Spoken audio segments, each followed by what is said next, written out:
County government of Nairobi will from Thursday morning kick-start a crackdown exercise against hawkers in the city's central business district. Speaking during a consultative meeting between the enforcement officers and representatives of the hawkers, Nairobi Governor Johnson Sakaja announced the ban on hawking in sections of Nairobi CBD and on walkways. And as Alice Diana reports, the governor has insisted that the law must be followed, particularly in areas where hawking is prohibited, vowing to ensure this is reinforced. In a bid to restore sanity and dignity to Nairobi's Central Business District CBD, the county government of Nairobi has come up with new rules to tame hawkers from invading pavements and sections of streets within the CBD. According to Nairobi Governor Johnson Sakaja, the move will not only be for the safety of hawkers who risk their lives while selling their commodities on the busy roads, but will allow motorists to move with ease. Wengine wamejenga mpaka mawe town. Atikuuza kwa mawe umeseti. It's like you're building another building. We won't allow that.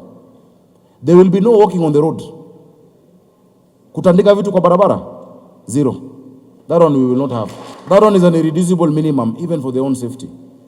We will not have any hawking on the roads. You start enforcing it from tomorrow morning in the streets. Hata hapo Mudhurwa, hapo bus station. In his orders, the governor also said hawking along Tomboya and Moi Avenue is prohibited as the areas have been marked for a multi-billion shilling project which is aimed at decongesting the city. He further stated that in places where hawking is not prohibited, hawkers will be allowed to begin their work from 4 p.m. I want to make it clear, ile mambo ya Moi Avenue. We have said Moi Avenue. In fact, from Tomboya coming up to Moi Avenue, hizo lanes ina connect to Moi Avenue. Coming up, we will have no hawking there. No street business there. We will find another place. In fact, maybe they should be given the priority on the back lanes. Because we have a plan for that road. We have received billions from investors, from the French development agency in Likuwa, Paris. Tunafanya BRT. We are going to expand that road to be walkable.